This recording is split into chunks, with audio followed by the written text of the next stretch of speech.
If you walk up and down the street and you say, who the do you think tried to kill Trump? They're not going to say some 20-year-old weirdo. They're not going to say Iran. They convinced their entire party that Trump was a Russian asset for 8 years over something that was made up.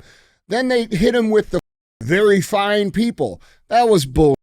We could go on and on and on and on and on and on and on. They with this dude every which way possible, and he keeps showing up. So you're telling me that these powerful financiers who interfere in all of our local elections and all of the global politics, who finance armies and finance crimes and finance Antifa and finance this and that and this and this and this and finance all of the population of every single spoke last night at DNC and that will speak tonight and the 3 days before that. Those same people are the same people that tried to kill Donald Trump, and everybody knows it. And now they're trying to hide it.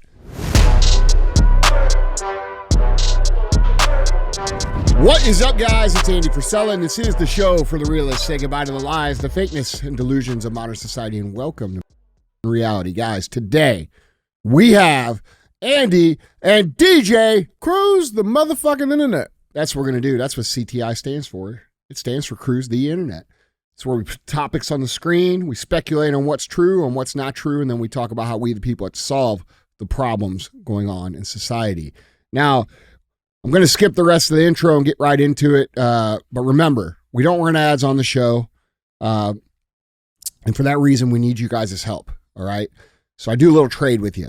I'm not going to fill your ears full of 30 minutes of ads, but I'm going to ask that you help us grow the show by sharing it. All right. We're constantly talking about things they don't want us to talk about.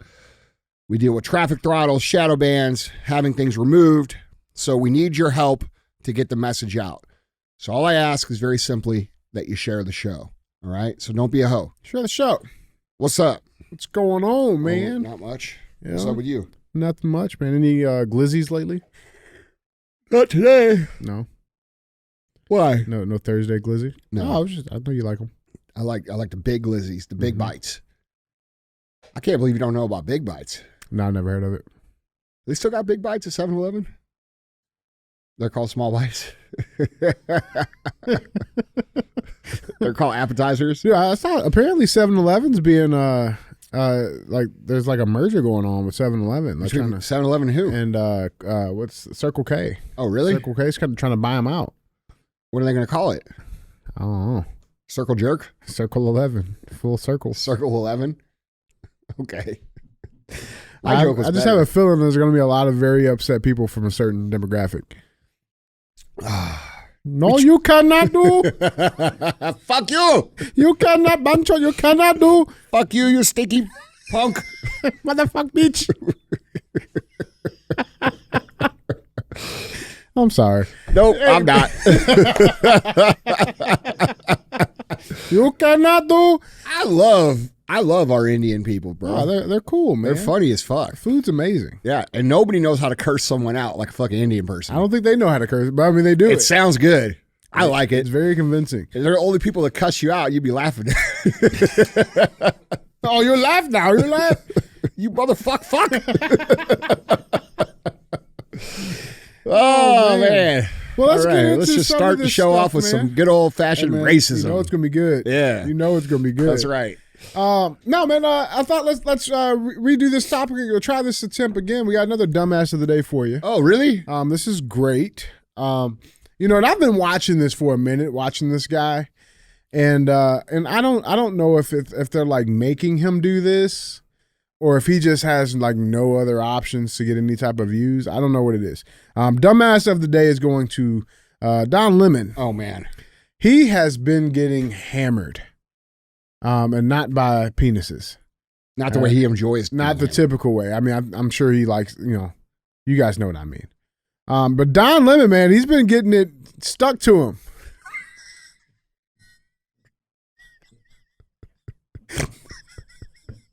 Look at his smile. He fucking loves it. That's a happy man. Hey, I wish I was that happy. Well, maybe you should try fucking some beard ass.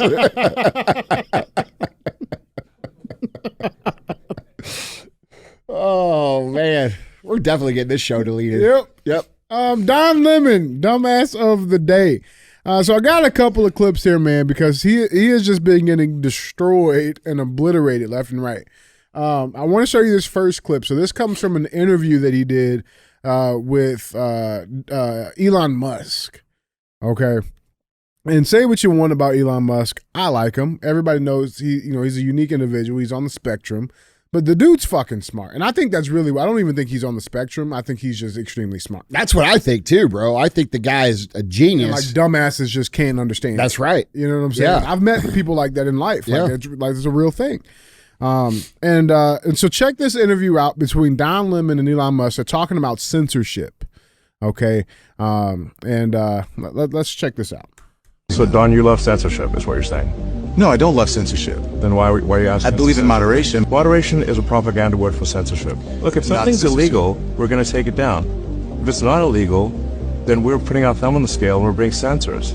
You're putting your thumb on the scale for moderating hate speech. I mean, you don't put out child pornography. That's not... It's illegal.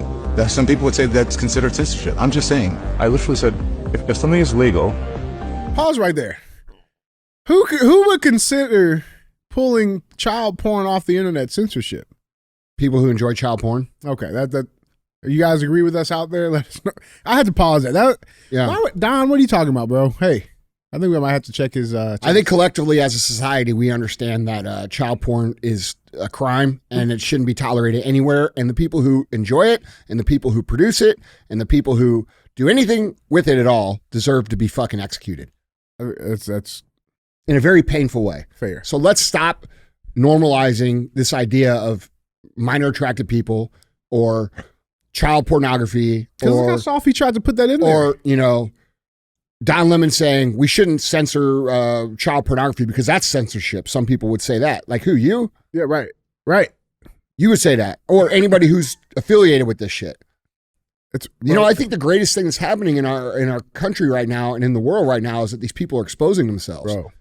Because that's how they do it, man. It's like this soft fucking. Like, I know. Well, that's how they do everything. Pushing, that's how they do everything. They inch it and inch it and inch it and inch it. Then they start calling for normalization. Then they inch it. Then they force it on you. And if you don't do it, you go to fucking jail. Like all these hate speech laws now. Yeah, man. If you say that if you misgender this person, you should go to jail. What are you talking about? That's a fucking man. That is a man pretending to be a woman. They ain't doing too good at it. Yeah. The only people that do it right are Thailands. And everybody knows that. Yeah. I just had to pause that because I like that, bro. That's weird. I mean, it's not weird. I know what you're. Don, get your fucking. We see you. Yeah. Check his fucking hard drive. Check it, please. But let's keep going with the interview here. Okay, we will obviously remove it. Okay. But if it is not legal, if the laws in this country are put forward by the citizens, we're a democracy. If those laws are put in place by the people, we adhere to those laws. Okay, I agree. agree. The laws of others. If you go beyond the law, you're actually going beyond the will of the people. What you're suggesting is censorship that goes beyond the law.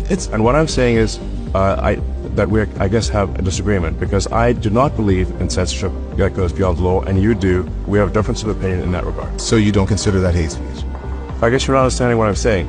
We don't agree on this. Yes, you want censorship and I don't. No, I don't want censorship. Yes, you do. No, I want responsibility. You desperately want censorship. No, if I want to censor You said you hear what he said? You want it so bad you can taste it. Did he say that? You desperately want censorship. No, I want responsibility. You desperately want censorship. No, if I want to censorship. You want censorship so bad you can taste it. No, that's not true. It's not true. And I'm against censorship. I'm in favor of freedom of speech. Yeah. And freedom of speech only is relevant when people you don't like say things you don't like. Otherwise, it has no meaning. That's funny. You want censorship. Yeah. You want it so bad. You desperately want censorship.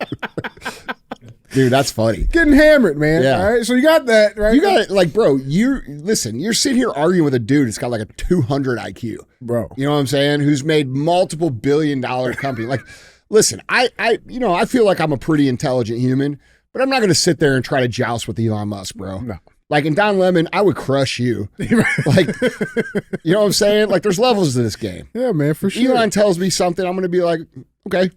You're probably right. Yeah. So you have that man, right? And like I said, he left CNN, fired, left, however you want to put it. He left CNN. And so I don't know if he's trying to do in this rebrand phase or something, but he started doing these going on the street interviews. Yeah. And he has been getting hammered. I know. Holy. It's awesome. It's amazing. It's amazing. Dude, you know what's funny about his well, just play the video. Yeah, let's check a couple of clips out here. Here is one of him on the street doing these in-street interviews, asking people their political opinions. How are you feeling about the election? I'm going for Trump. I feel like every time they don't want somebody who is good for us to win, they throw somebody black in our face thinking that's going to make us vote for the black person. I voted for Obama because he was black. I don't want to vote for her because she's the first black woman to run for president or to win. I don't vote. Well, I want Donald Trump. I'm sorry. I want Donald Trump. Why do you apologize? Well, I know nobody likes him, but we had good times with Donald Trump. I'm running for Trump, so. You are? Yeah. Yeah. Well, why? Yeah. I love this. I don't know. I just always been a fan of his, so that's what I'm running for. I used to be against Trump. I used to live in Virginia. I saw the bad side of it, but really moving to Cleveland, but I saw the other side of it. I'm supporting Trump. You are. Because? Because it has to change. Yeah. It has to change, and now I vote more for what fits me better as a person rather than voting for the black person or voting for the first woman. So. What do you think about Kamala Harris? I think they say she phony and fake, you know what I'm saying? So, I'm like Trump saying, what are you, So I'm not feeling her. People get mad about it, I'm just not feeling her. I don't like her the way she speaks, the giddiness, the laughing. Everything's a joke, and it's not a joke. We're in trouble. I'm going for Trump. Kamala was on Biden's team, and I don't like Biden. Gas wasn't this high when Trump was our president. Food wasn't this high. I'm going for Trump. I love it. It's fucking amazing. That's a beautiful thing to see, bro. It's especially seeing so many of those people say, I voted for Obama here. I voted for this person there. I didn't like Trump. And then they're saying it right to Don Lemon, which means they really have conviction about what they believe, because a lot of people lack the courage to say something to someone when they know that person has a different opinion. For sure, man. Conversations are happening. Yeah, I really like that. Conversations are happening. And I want to show this next clip too, because this is when he tries to push back, and he still has a CNN in him. He's still no, bro. Listen, it's a lot different when you talk to people. We say this for years. Mm-hmm. When you go out on the street, it's not like what they say. No. But Don Lemon, I guess because he's never really done this, going on the streets and talking to people. He's been too good for that. And so the lies that he was so easily able to tell to people, through this TV screen behind a desk, that was easy for him to do. Yeah. Now he's having to try to lie to people in their fucking face, and it backfires. Check this clip out. He likes him, but we had good times with Donald Trump. Our economy was good. Life was good. But the economy's better under Biden than Trump. Bullshit. Well, that's what the stats show. That's what the facts show. Well, you know what? I don't know where they're getting their facts, but I don't think they're valid. I don't know where their facts are coming from. Yeah. Their facts are coming from them making up their own data and then calling it facts. Exactly. The data that they're making up and saying and presenting to you is actually factual. They're just omitting the real data, right? When they say, oh, jobs went to this, yes, they did go to that, but you're not considering decisions that came before that put them down so much. And then you're not considering who's getting the jobs, which is illegal migrants from other countries. Right. Dude. Complete bullshit. I mean, even the real median household income. But bro, have you been watching how they do this? If anybody's been paying attention to how they do this, they come out with the report and they say jobs are up 10%. I'm just making this data up, right? And then they put that out in the news, and they put it out on social, they put it out everywhere. And then 4 or 5 months later, they say, oh, we made a mistake. It was only up 0.05%. Mm-hmm. Something that was, they go back and they make a correction, but then they don't push any of that into the media. That part. Correct.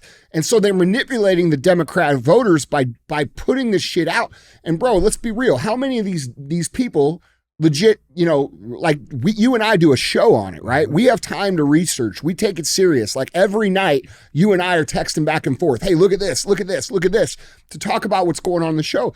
If you think about the average voter or the average Democrat voter, especially, these people are not well informed because they listen to the media and they're not aware that the media is lying because the media isn't owning their lives. Correct. So, when they come out and they say, oh, inflation is down.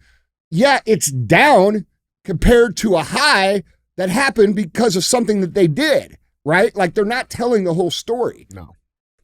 No, man. It's just very refreshing. But dude, like that lady saying bullshit. Yeah. Like Calling out, I right? know, bro. But like the regular person, me, you, everybody else that's listening, they all know that the economy sucks. Mm-hmm. And they have to watch these people get on TV and say the economy is the best it's ever been. And think about that level of manipulation, of gaslighting to someone, because like someone who's, let's say they're just an average American, they're working hard, they're doing everything they can, they're showing up to their job, they're fucking they're trying to get better.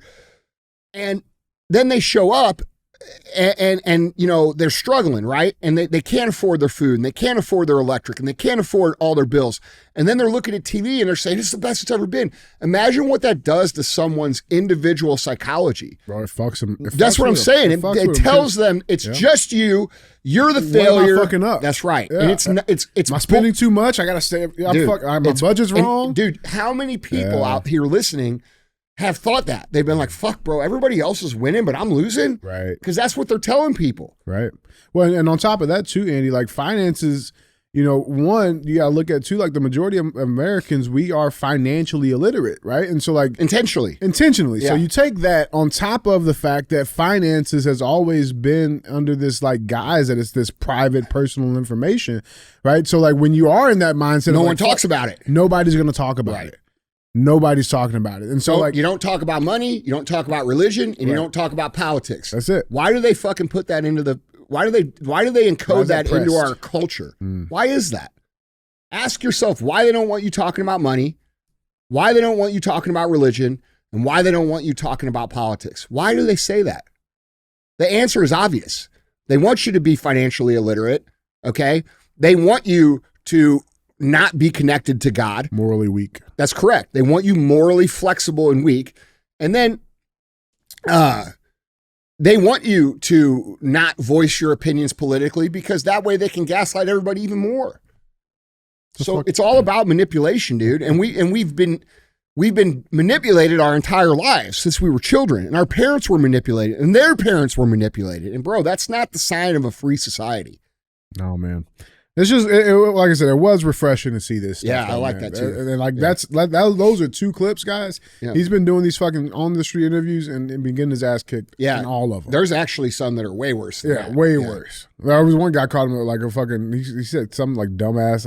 Well, dude, like he's getting a taste. Like, look, man. Yeah. Do you think that Don Lemon and these guys, like, do you think, like, bro, listen, these guys are not any smarter. Like, it's not like these guys are like geniuses. Right. Like these are just normal dudes that went to quote unquote journalism school to sit on a fucking camera set and repeat the news. Okay. These are just normal people. So when you're in CNN and you're in this culture and they're telling you this is the facts and this is what's going on and this and that, bro, he believes it. He believes it. They're manipulating him.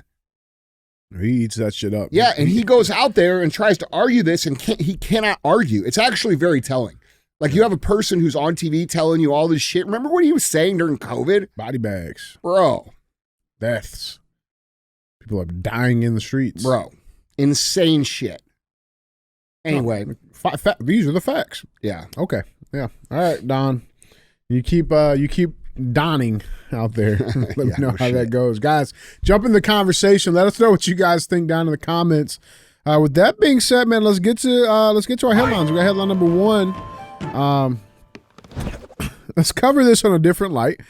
Day 3 of the DNC just wrapped up, and there were some notable speakers there. They had, Cory Booker, of course, Amy Klobuchar, Bill Clinton, good old Slick Will, Slick Bill was in there in the house. Oprah Winfrey was there.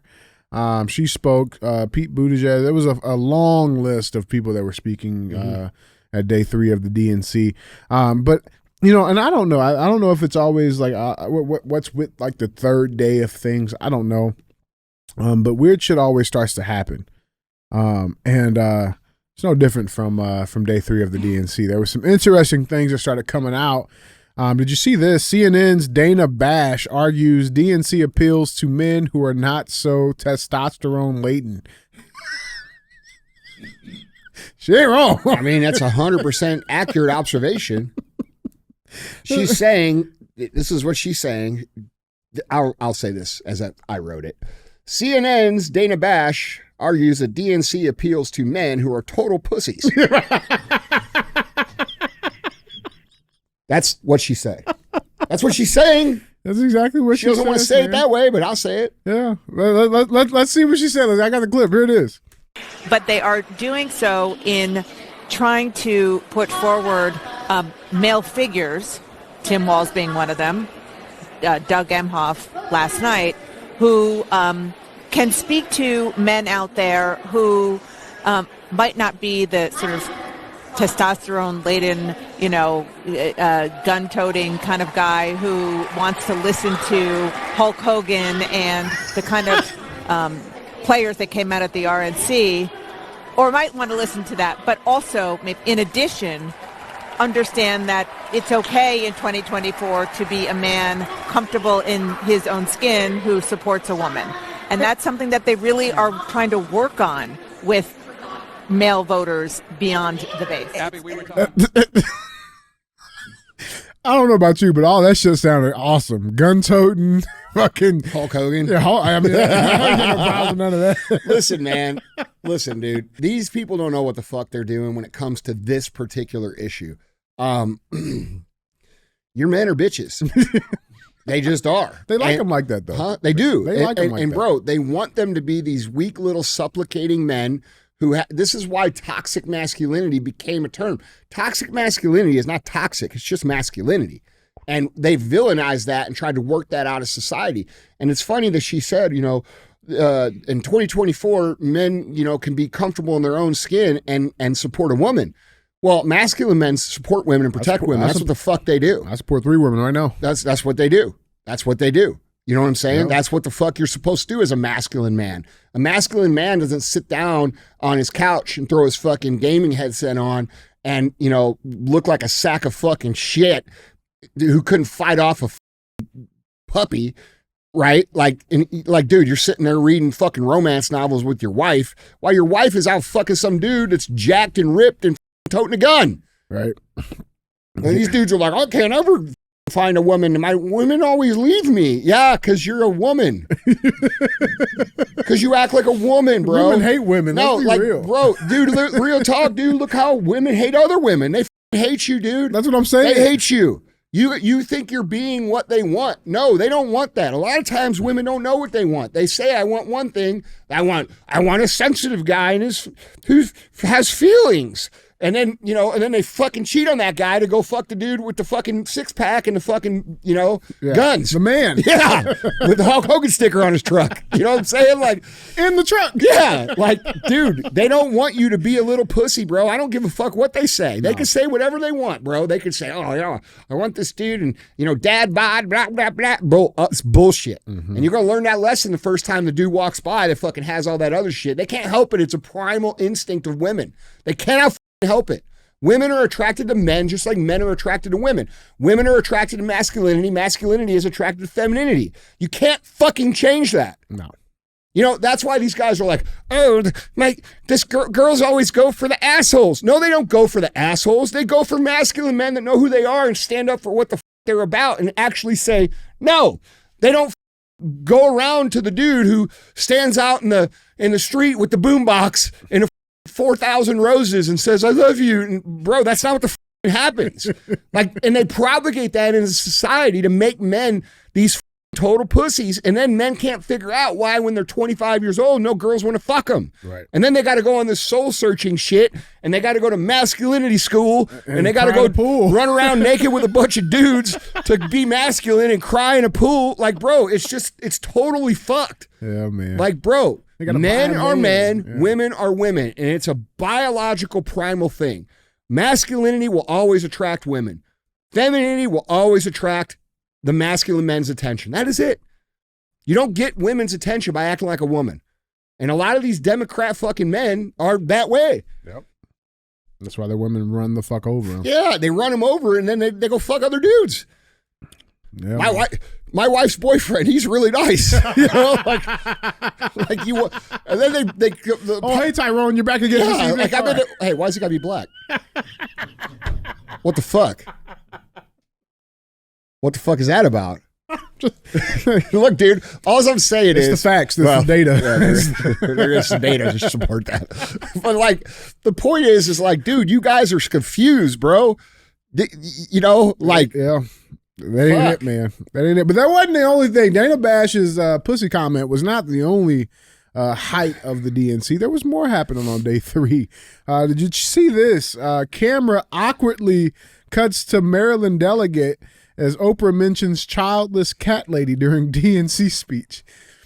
Whoever this camera operator was, they did this woman so wrong. So wrong. Check this clip out, man. We just try to do the best we can to save them.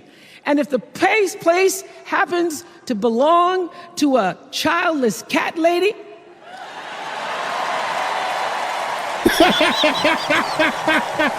that's fucked up. That's fucked up, man. Wait. You see her face?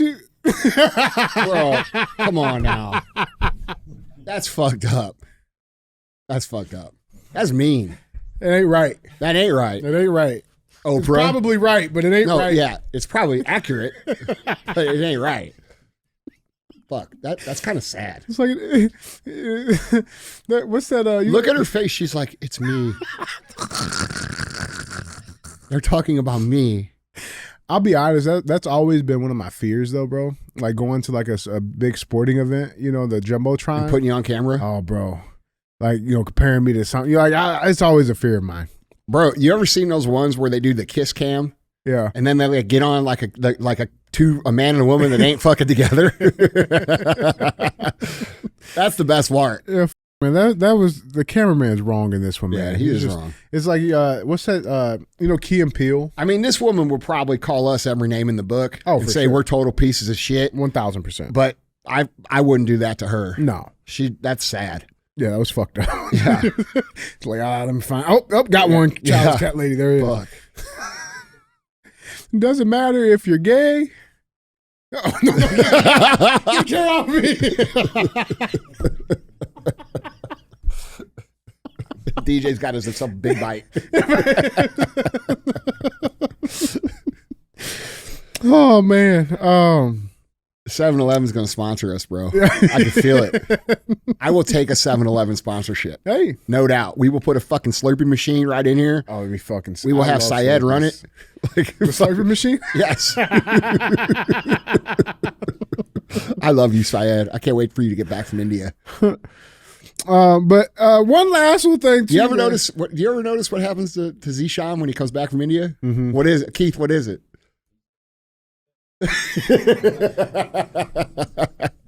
Bro, they eat good over there. That's all they do over there is eat. Shit, man. And then he gets jacked and then he goes back over there.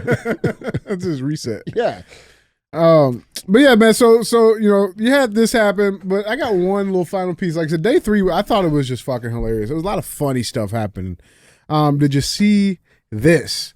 Headline reads, Democrat influencer Harry Sisson tries to crash War Room, gets roasted by Mike Liddell and Natalie Winters. Yeah, I saw this. This is funny. Dude, this is great. So at the Democratic National Convention on Wednesday, left-wing activist and faggot TikToker Harry... What happened? What? I thought I heard something in there. No, TikToker Harry Sisson. Yeah, it's all there. attempted to confront MyPillow CEO Mike Lindell as he appeared in an interview on Steve Bannon's War Room for supporting former President Donald Trump. However, the exchange quickly turned humorous as Lindell delivered a surprising comeback. Here is the clip. Check this out. Actually, inside the building. I have a question. How does it feel to support a convicted felon? Hey, look at this, guys. See how they attack yours. Look at they're attacking me on the War Room. Live on the War Room. Approving sexual abuser. Convicted felon. Harry Sisson, have you gotten your vasectomy yet? I think that's what the audience wants to know. You got your vasectomy yet? Did you get your vasectomy? Were you aborted? Did your mom abort? I prayed for you that your mom did not abort you. And then he runs off. Bro, that was funny. Bro. Oh, he went undercover. I know, but I've seen a bunch of clips of Harry Sisson like talking to like a lot of the conservative people. Mm-hmm. They actually have some pretty good candor. It's actually, they're like being funny. Yeah. I mean, I still think Harry Sisson's a clown, but for sure. But I mean, at least he can make us laugh. Yeah, for sure. How do you feel about voting for a convicted felon? I don't know. How do you feel about voting for a bunch of fucking criminal pedophiles? Mike Lindell says, did you get aborted? I pray for you. I'm glad you weren't aborted. Yeah, man. It was just, it's a lot happening. I thought day 3 was pretty interesting. Did you? I watched most of it. Yeah, we saw a little bit last night. Yeah, we saw a little bit of it. Here's what I'll say. The Republicans can learn a lot from the Democrats in terms of their ability to speak. Mm-hmm. The Democratic...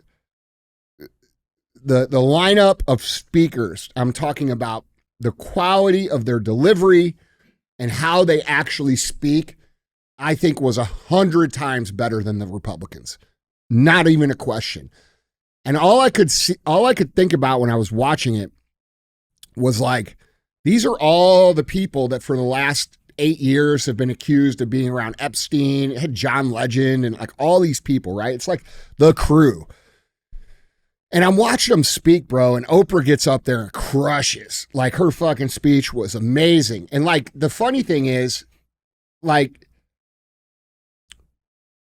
these people, like, there's a letter Trump posted from Oprah saying that they should run in politics together. And she's up there talking all this shit about Donald Trump. Well, what happened?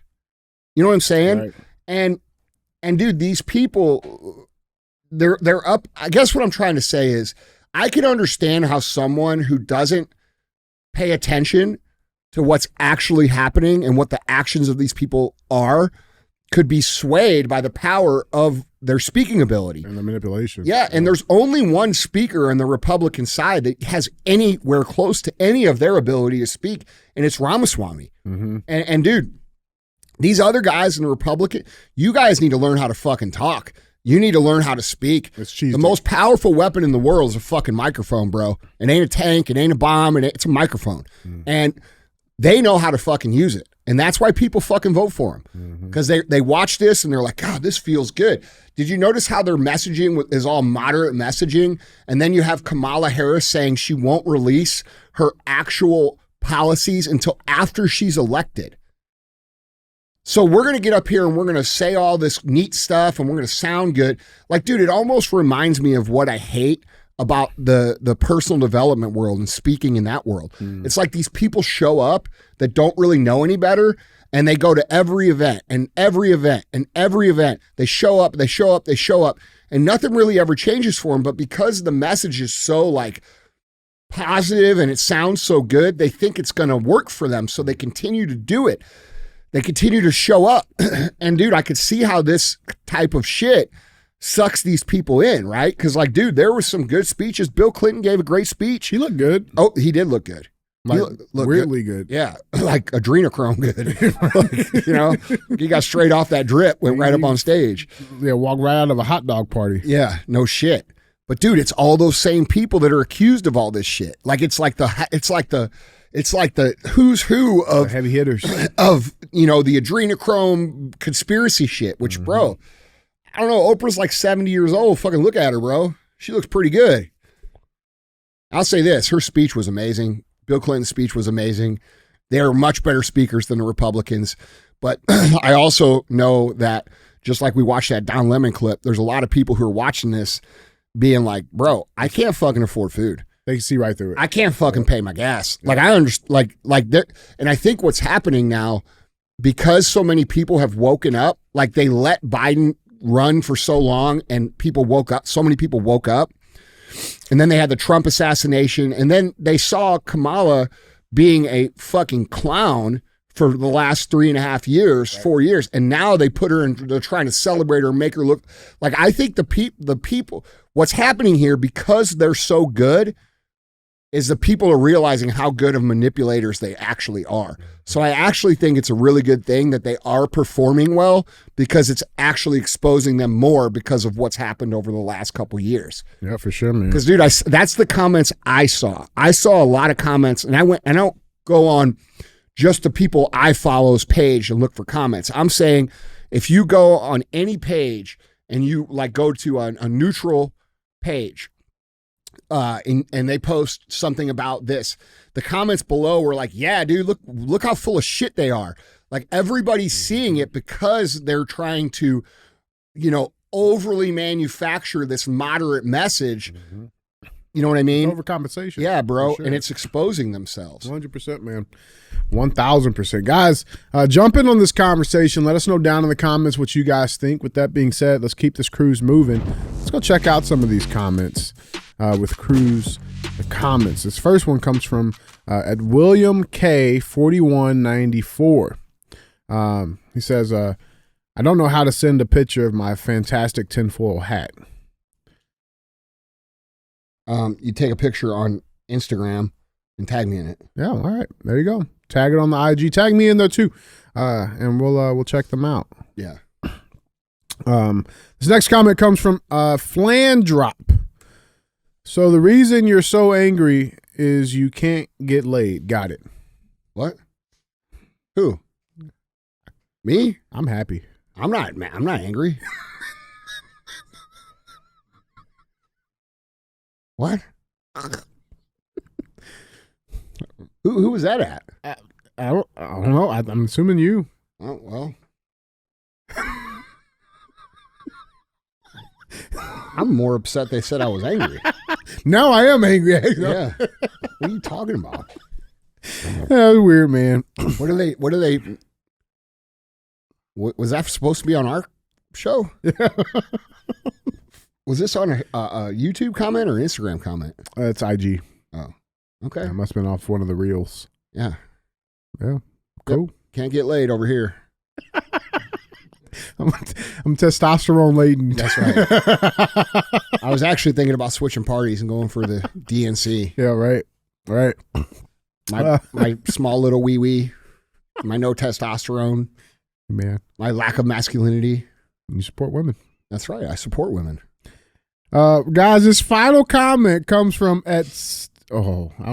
imagine that being the comment that you try to burn someone on. Yeah. I bet you don't get laid just like me.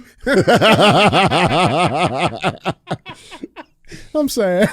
And look at those people, bro. What are you, 1,000? You ain't getting laid. Yeah, no, it ain't working no more. Bro. Dusty old fucking shit over there. Like they walk in the museum, they're like, what the fuck is this? This hasn't been used in decades. Smell like a fucking fishing dock. Yeah. Guys, our last comment. This username's interesting. At Stiff Sock. Stiff Sock. Well, he's getting laid. Stiff Stock 201. He says, Andy should do the show on gas at some point. I bet he would either be a whole level funnier or he'd be quiet as fuck. Who says I'm not on gas? How do you know? Hey, I'm a lot funnier when I'm smoking the smoke. Mm-hmm. At least I think I am. Yeah. Now I can get to a point where I get quiet, but it takes a lot. Then I just get hungry. Yeah. Yeah, man, guys, we appreciate you for being Real Ass fans. Keep liking, keep commenting. Make sure you guys hit that bell notification on the YouTube to stay up to date with the latest episodes from Real AF. With that being said, let's keep this cruise moving. Headline number 2.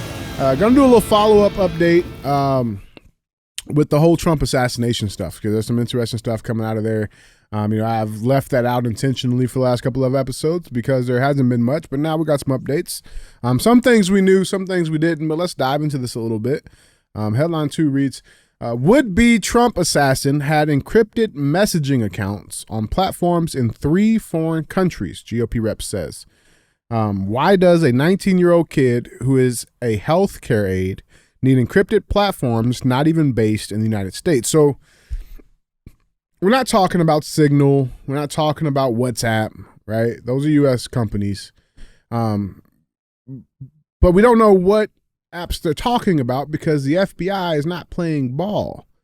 So let's dive into this a little bit. So the 20-year-old man who attempted to assassinate former President Donald Trump on July 13th in Butler, Pennsylvania, used encrypted messaging accounts on platforms in multiple foreign countries, according to Representative Mike Waltz out of Florida. Waltz, who is on the congressional task force investigating the assassination attempt, told reporters in Chicago on Wednesday that it has not, quote, learned that much about Thomas Matthew Crook's encrypted messaging accounts, but he did reveal that they discovered the accounts were based on platforms in Belgium, Germany, and New Zealand, which the congressman described as strange, the New York Post reported. Encrypting messaging apps allow for text messages to be sent through an encrypted code that can only be deciphered by the recipient's device. Quote, why does a 19-year-old kid who is a healthcare aide need encrypted platforms not even based in the United States but based abroad, where most terrorist organizations know it is harder for our law enforcement to get into? That's a question I've had since day one, Waltz told reporters at the Trump Hotel in downtown Chicago. Now, Waltz, a retired Green Beret, then ripped the FBI and Secret Service for not releasing more information from the investigation into the attempted assassination. He says, quote, they need to be releasing information as they come across it because this wasn't an isolated incident. He said, quote, the threats are continually Iran's threats, referring to the messaging that has been coming out of Iran, which leads me to this next point, right? Like, there's a lot of information overload that's happening, not just with this topic, with plenty of topics. And you kind of got to like see in between. You can't get too emotional on either side or the other. Which again leads me to this next headline. Able Child exclusive. Next of kin autopsy stifles the truth on would-be assassin of President Trump. All right. Now, Representative Clay Higgins out of Louisiana, awesome representative, I believe, of the people, super solid guy. I do believe he is of and from the people. Clay Higgins, he's on this task force. Is this from Gateway Pundit? Mm-hmm. I love the Gateway Pundit. Yeah, they're good people. Yeah, Joe and Jim are good dudes. Good guys. Jim Hoff. Yeah, they're great guys. True patriots. Yeah, for sure. Yeah. But there's been some interesting things happening. So like again, like we call bullshit where it is. I think it's important for the integrity of the show and for people listening. So Clay Higgins was kind of pissed off. So let's lay it out a little bit, right? So the article starts, what exactly has the FBI done that doesn't sit well with the congressman? So first, Higgins complains that, quote, the coroner's report and autopsy report are both late. And the second issue the congressman has had with the FBI is that the federal agency allowed the alleged shooter's body to be cremated prior to congressional inspection. All right. So objectively, let's look at the truth. Because there is some bullshit happening, but not all of it is necessarily true. So contrary to Congressman Higgins' statements, the coroner's report and autopsy are not late. Able Child spoke with the Allegheny County Medical Examiner's Office on August 4th and was advised that the autopsy had been conducted and returned to the Butler County coroner, which will be explained later in the article. Neither the coroner's death certificate nor the autopsy is late. Okay, that's not the issue. The issue comes from the FBI ascertaining those documents and supplying them. All right, so they were not late. They were done. They were submitted. They were stamped, signed, sealed, and delivered. It's the FBI that's not playing ball. which the article continues to say, whoever provided this information to the congressman was either out of the loop or lying. The Butler County coroner was in possession of the autopsy and his own death report when Congressman Higgins met with him. To say otherwise is bizarre. Quote, it might behoove the congressman to inquire again with the Butler County coroner about not only the reports the coroner had in his possession when meeting with the congressman, but also why the coroner was directed at midnight on the night of the shooting to return the next morning to carry out the identification process. The congressman may want to know who made that request, who was guarding the crime scene all night, and where is the police log of all who may have been on the roof of the AGR building during that evening. Now, what they're saying is that the day of the attempted assassination, once all the cell is done, they lock up a crime scene. Crooks's body was then sent to the medical examiner's office. The medical examiner, started working his process. There's a process that starts with identification. You take, outside, then you move on to the autopsy. At midnight, he was directed to leave and to just come back the next morning, right? Who gave that order? That's what they're saying that needs to be the focus of it. Who made that call? It's weird because typically... So when he came back the next morning, the body was gone? Body was there. He was able to continue, but in things like this, there's a chain of custody that has to be maintained and kept, right? And like with something at this height of national security, chain of custody is extremely important, right? And that stuff should be protected and guarded. And I left, fine. Did anybody else show up while I was gone? Because at that point, the body is my responsibility, and there's supposed to be steps complete. Like you complete step one, you don't do it halfway and then pick up on it the next day. So the identification process, meaning he should never have left until the identification process was fully completed. He left in between and finished it the next day. That's incorrect. That's not following the rules of chain of custody or any other standard procedures that literally any organization would be following. He didn't follow it. Now, there was this idea of this missing body, right? The missing body. Yes, the alleged shooter's body was allowed to be released to the family for cremation on July 23rd, just 10 days after the shooting. This is not by accident. This is where it gets weird.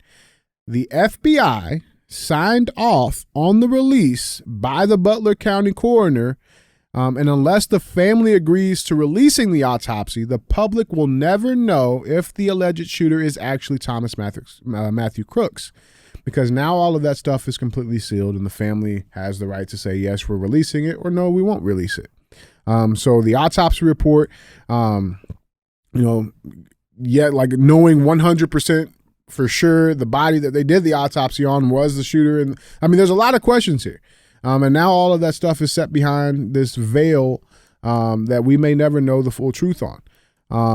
And so it's very, very interesting. So the medical examiner, he released it to the Butler County coroner fairly quickly before August 5th. But it is anyone's guess whether the alleged shooter's body was returned to the coroner or whether the coroner just provided permission for the body to be released by the medical examiner. Either way, the FBI had to allow this to happen. So they obviously felt confident that they had all the information that they needed within 10 days, yet again, they're not being transparent with the people nor the representatives of the people, which is... something's wrong there. Yeah. Something's wrong. Now, about the family, right? The family has the right, it's their, next of kin, all of that stuff. And that typically is protected by the Constitution. It's very rare that even a judge can overturn that. However, ironically, the Commonwealth of Pennsylvania is one of 21 states that make release of an autopsies mandatory. All right. So according to the autopsy laws as of 2024, quote, it shall be the duty of the coroner or the deputy coroner of any county in this Commonwealth in all cases where death is sudden or violent or is of a suspicious nature and character to make or cause to be made such an autopsy as the facts of the case may demand. Meaning that there is a loophole, but somebody has to be willing to push it. Who that is, We don't know. Is it the FBI that's already not playing ball? Who knows? And obviously the death of the alleged shooter certainly falls under this, falls under the clause of the law, you know? So it's interesting. Now, in other news for Trump, so you got all of that stuff happening. Trump's doing a speech right now at the border. And apparently there's a manhunt underway right now in Arizona for a suspect who threatened to kill Trump as former president lands in the border state. So a manhunt's underway in Arizona. This guy, identified as Ronald Lee Servood, made a threat less than a month ago, threatening to kill Trump. And he's been on the loose. They haven't been able to find him. The sheriff's office said Servood has outstanding warrants from the state of Wisconsin for DUI, failure to appear for DUI, and from Graham County, Arizona for a hit and run, and felony to register as a sex offender. Shocking. You know, a typical leftist, you know, with all of these wild, radical views, also likes fucking with kids. You know, there's that. And in good nature, of course, we got more fear mongering from our FBI. I believe this was just a bid to get more money coming up for the fiscal year. FBI chief warns of unprecedented rise in security threats, ranging from terrorism, cyber attacks, foreign interference, and just some basic security threats are all on the rise, according to them. Andy, what do you got on all of this? So you're saying that the FBI is intentionally creating threats so that they'll get funding? Man, that sounds like somebody I know. Happens all the time. It sure does. That sounds exactly like somebody that we know. But we'll talk about that later. But anyhow, yeah, man. I mean, it's a bunch of corrupt shit. I don't know what to think. You know, they're trying to hide everything they can to make sure that we can't look into this and see who it was. And I think the more they hide it, the more people realize. Bro, listen, man. You saw the people on the street with Don Lemon. People know, they know who did this. They know who fucking did it. If you walk up and down the street and you say, who the fuck do you think tried to kill Trump? They're not going to say some 20-year-old weirdo. They're not going to say Iran. They're going to say the fucking Democrats and our three-letter agencies. That is what the American people believe. The American people believe that the CIA and the FBI have colluded, and the Democratic Party have colluded to assassinate Trump. Okay? It's very obvious the amount of, you know, ridiculous, unfair attacks and propaganda. We could go all the way back to 2016, and we could go through Russia collusion, made up. Who made it up? Oh, Hillary Clinton's team. Okay, we could go into, and that went on for 8 fucking years. Okay, he was a Russian asset. Dude. They convinced their entire fucking party that Trump was a Russian asset for 8 years over something that was made up. Then they hit him with the fucking very fine people. That was bullshit. We could go on and on and on and on and on and on and on down the bullshit train that they've said about Trump. They've been attacking the dude since fucking day one. And on day -1, they all loved him because he was a fucking icon. There's pictures of every single one of these people with Donald Trump loving Donald Trump. Okay? So they've attacked, and then we have to ask, well, why would they do that? Well, they're doing that because this man understands what the fuck is going on, and they are threatened by him. Yeah, when they say he's a threat, like they mean that. Yes, he's a threat to them. He's not a threat to our country. He's a threat to them.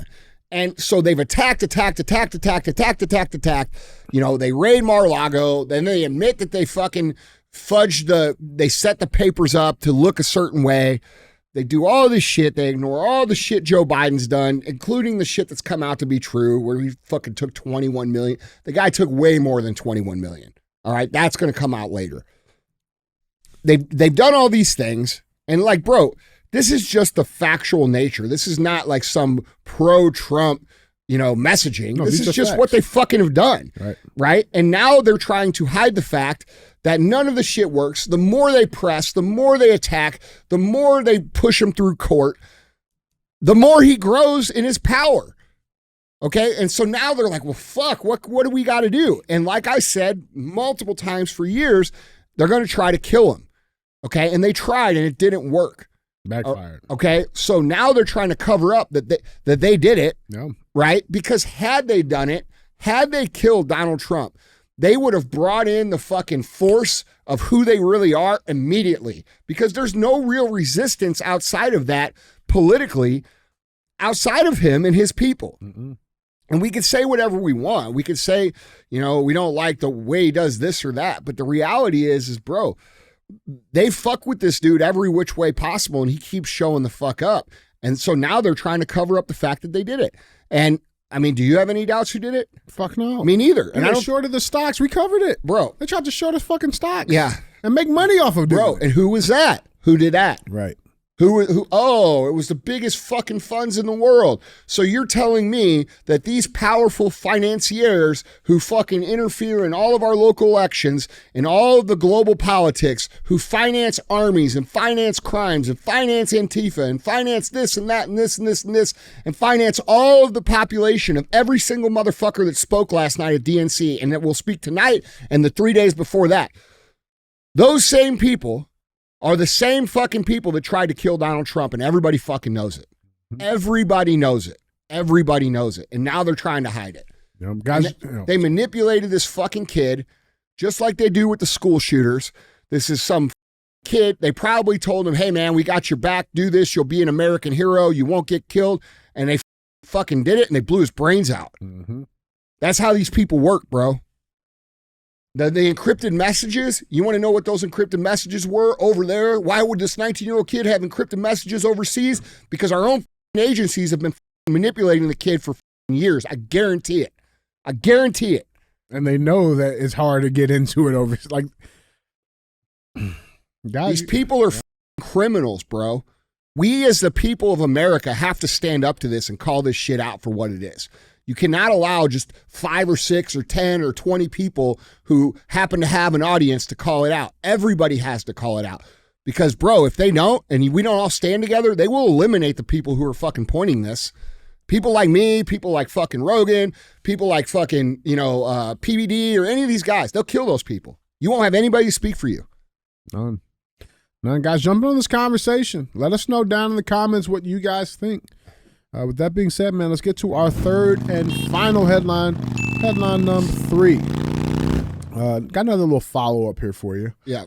Headline number 3 reads, family sues Detroit judge who cuffed sleepy teen on courtroom field trip. We called this. We said they were going to sue him. They try to get their ducks. Maybe they, never mind. Stop it. This is some bullshit. It's 1,000% some bullshit, bro. So now we're going to, look at this. This is like the Daniel Penny thing. Okay, so you got Daniel Penny, a fucking good man, some fucking psychopath going crazy, threatening passengers. He fucking controls the situation as a good Samaritan, and then he's in fucking jail.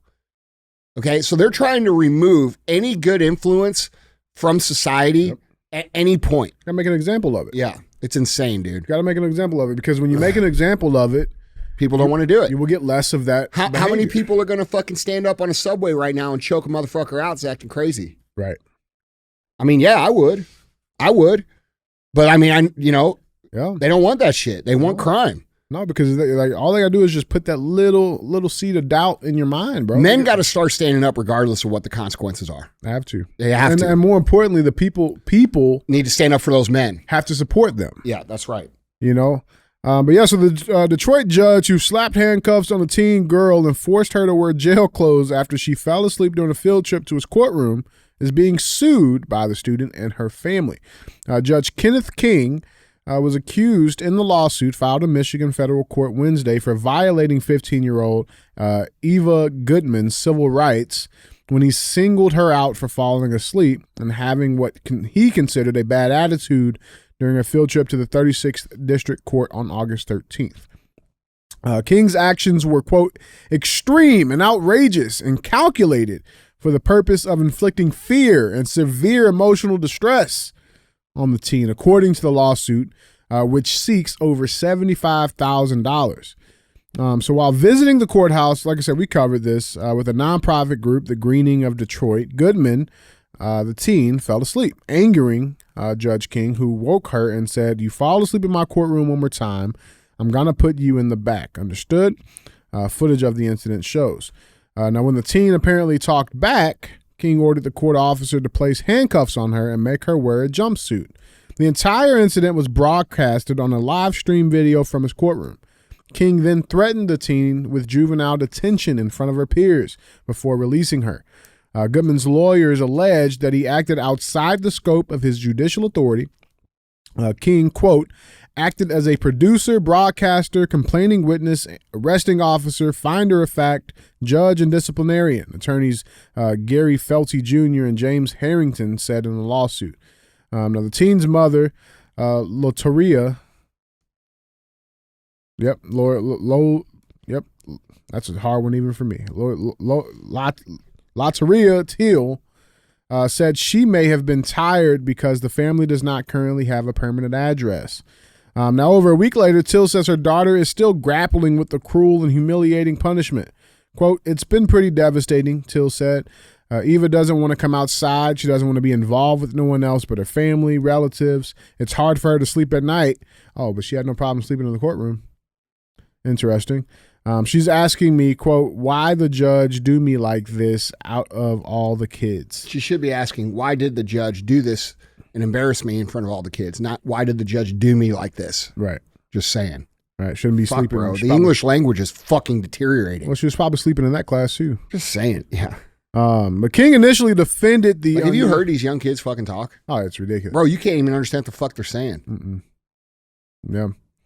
Now, King initially defended the unusual punishment, saying he was trying to teach the girl a lesson about the legal system. He did not think he was overly strict. Quote, it wasn't so much, in fact, that she had fallen asleep, because I have attorneys that fall asleep sometimes, so it's not that big of a deal. It was her whole attitude and her whole disposition that disturbed me. He told WXYZ TV. You know why she has an attitude? Because she gets to do whatever the fuck she wants, and people protect her every single fucking time. Which is what I said, I believe, the first time we covered this story. Yeah, man. This is some bullshit. It is. Everybody's a victim. No, it's always, if this was a white judge, it'd be, he's frickin' racist. Oh, fuck. Right, oh, exactly. Man, could you imagine that? It's this insane, bro. Your kid's fucking acting like an asshole. The guy stepped in, tried to help her. And now you, as a fucking parent, are literally ruining your own kid's life because you're teaching her that there will be no accountability for anything that you do ever. Yeah, which is why these kids grow up to run around and scream and throw tantrums and fucking destroy stores and do all this crazy shit in public because their parents are fucking pussies. Oh, my poor girl. I don't have a permanent why don't you have a permanent address? What the fuck are you doing? Right. What are you doing that you don't have a permanent address? I don't want to hear no fucking excuses. That's the thing. I'd be willing to bet, I wonder. Maybe you should take care of your kids.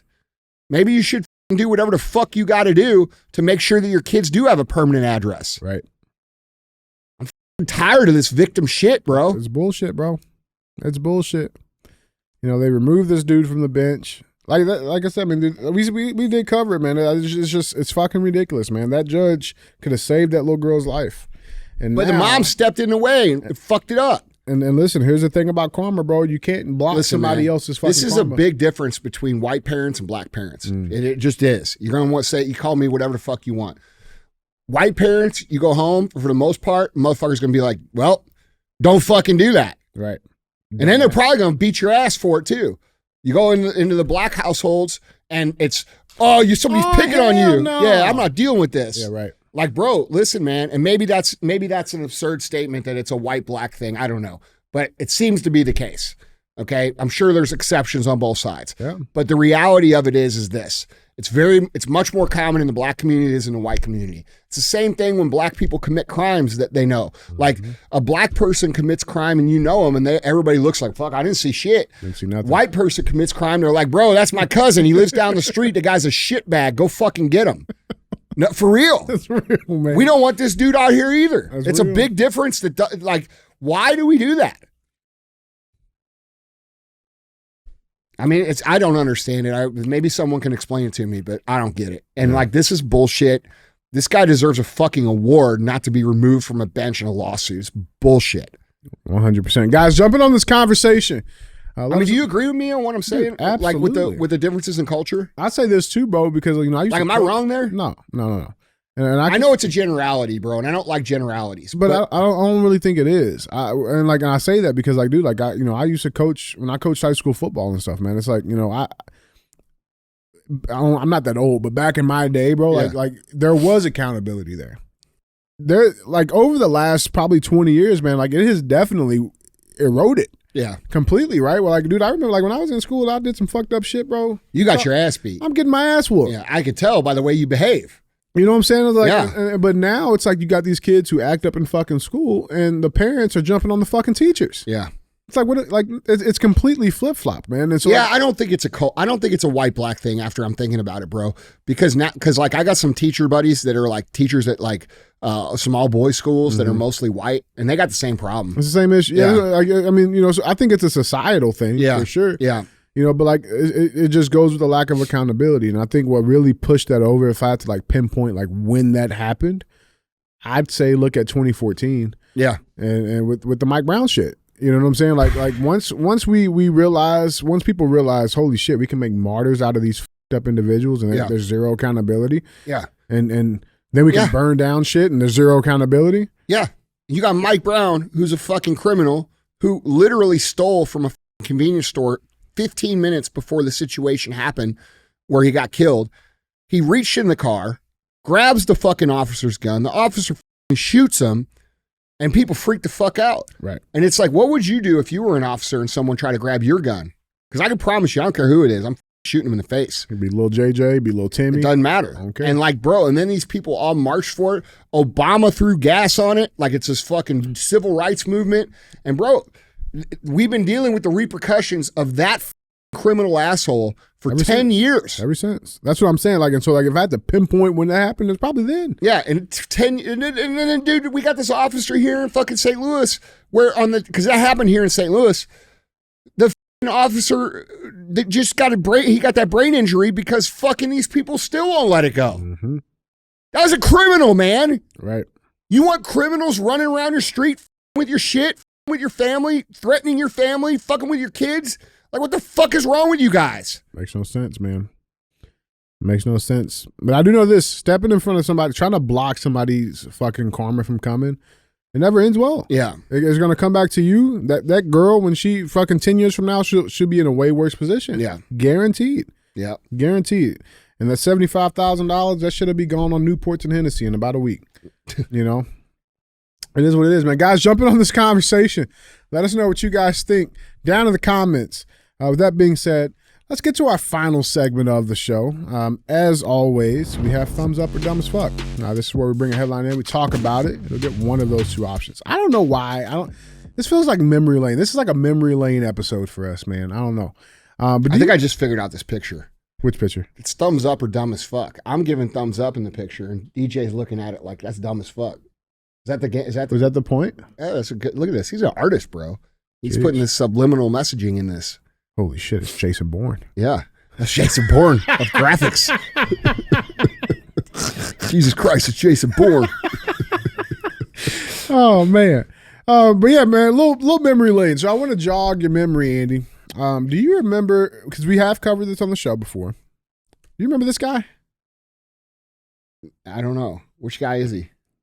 It's the same guy in both pictures. I know, but what did he do? I can't remember. No, I don't remember it. Okay. All right. So this is Kevin. We covered this guy? We covered this guy. When? This is a year ago, maybe. Okay. All right. I don't remember. This is Kevin Ford. He's 54. And he was working.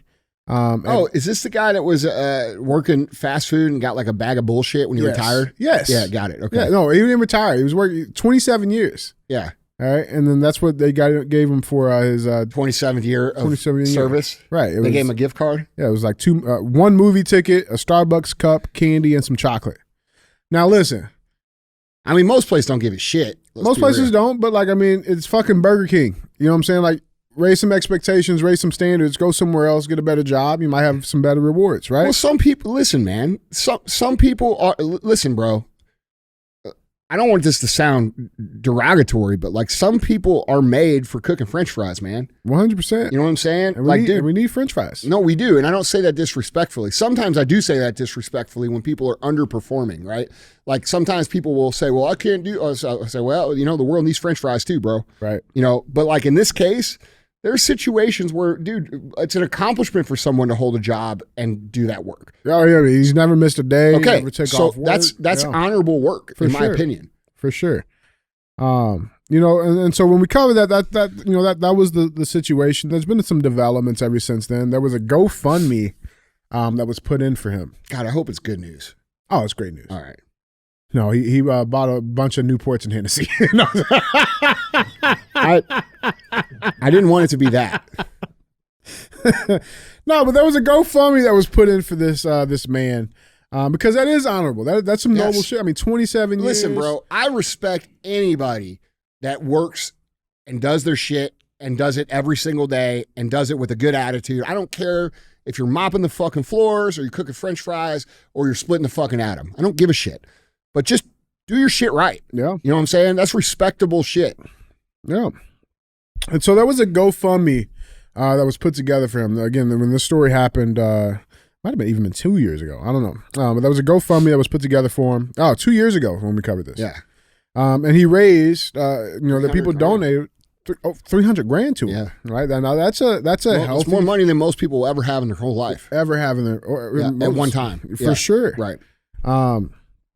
And yeah, I mean, never missed a day for 27 years, and there was a massive GoFundMe that was raised for him. Right now, we also talk on this show, or maybe on the Q&A episodes, but like, you know, just being responsible. Like, you know, this is a rare situation. Most people, I mean, unless you're hitting the fucking lottery or something like that, you won't come into that type of money, and it's important that you do something good with it. You don't go buy Newports and Hennessy. Well, no, I think a lot of people end up with that kind of money when they fucking work their way up. Yeah, for sure. Yeah, for sure. But in fast news, food, it ain't happening. No, it's not happening. Yeah. Not happening. But in good news, this man did something very, very good with that little nest egg. This headline reads, Burger King cook Kevin Ford, who received mediocre gift after never missing a day of work in 27 years, starts new culinary adventure. Became an entrepreneur. No way. Yeah. What's he doing? Became an entrepreneur. So his daughter, Serena, wasn't so pleased with her father's bosses and created a GoFundMe to show her love for the man she says helped put his 4 daughters through high school and college because of his dedication to the chain. Quote, he originally began working at this job as a single father when he gained custody of me and my older sisters 27 years ago. Serena wrote back in 2022. Quote, then as our family grew and he remarried, he continued to work there because of the amazing health insurance that was provided through his employer because it was unionized. This got all 4 of his daughters through high school and college with full health care coverage. Now, since... That's a fucking grown man. That is a fucking grown man. That's a man. That is the exact opposite of the shit we covered in the story before that. 100%. That's a fucking grown man. 100%. It makes me almost emotional, bro. Yeah. Like working 30 years for a fast food chain, take care of your fucking family, put them through college and high school. I don't know. It's awesome, man. Now, since the original story, you know, raised $300,000, it actually was more than that. The fundraiser, as of today, it raised $459,000. That was well over the initial goal that was set of just $200.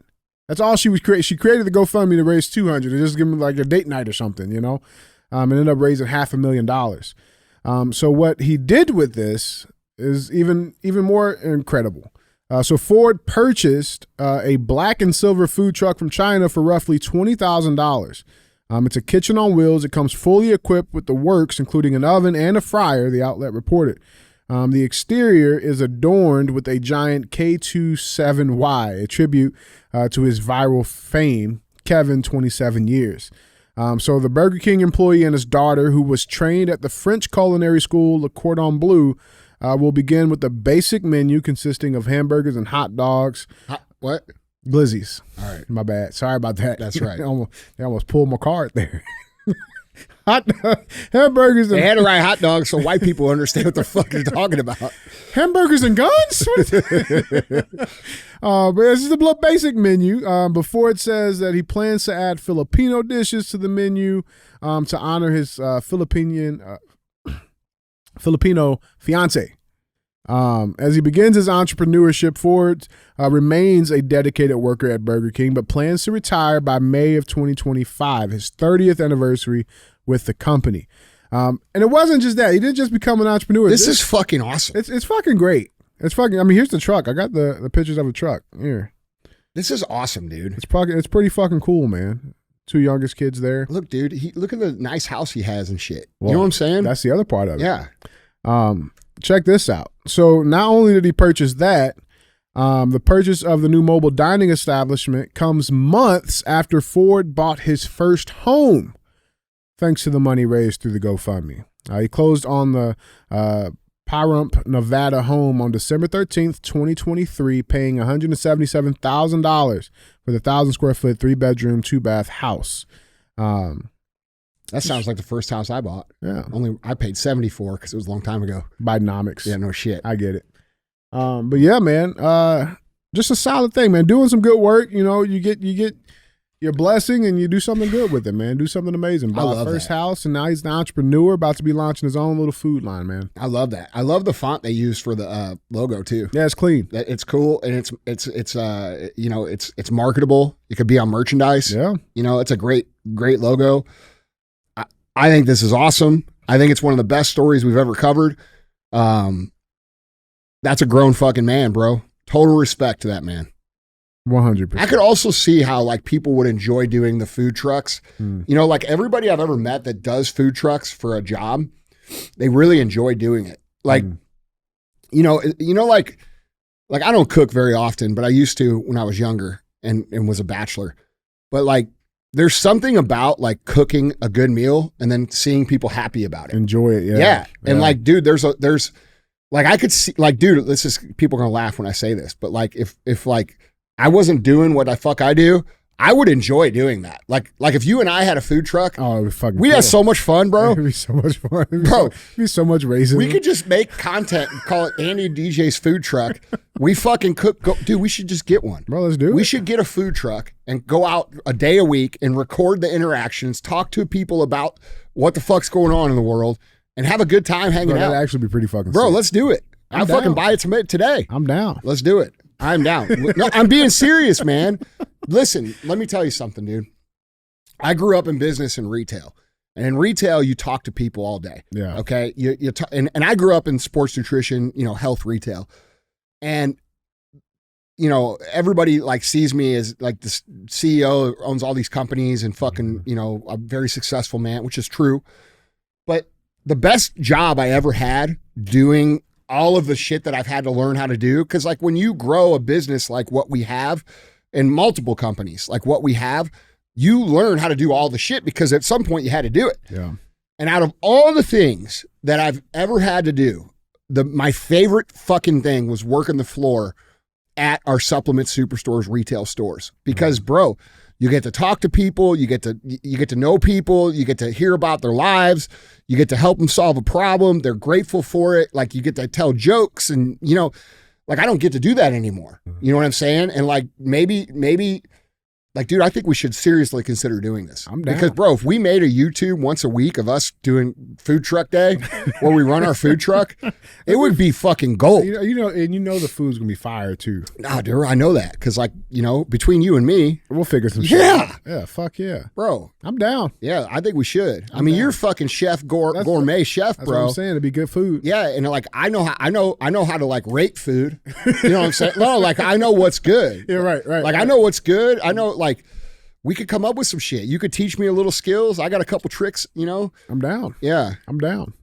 We can't let Emily in the fucking food truck though. Because Emily will make our fucking food look like shit.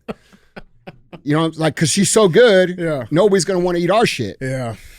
Yeah. Hey, go get your own food truck, Emily. Yeah. Bro. She would start one and fucking take all our business. That's the problem. She put a big picture of herself looking like Dolly Parton on the fucking side of her. We go to lunch and eat at her food truck. Yeah. Bro, I love that story so much, That's man. awesome. That is so fucking cool. That is what the American dream is about, bro. Yeah. That's why I do this. Like, that's why I do this fucking show. A lot of you guys think that we just come on this show and fuck off. That's not why I do this.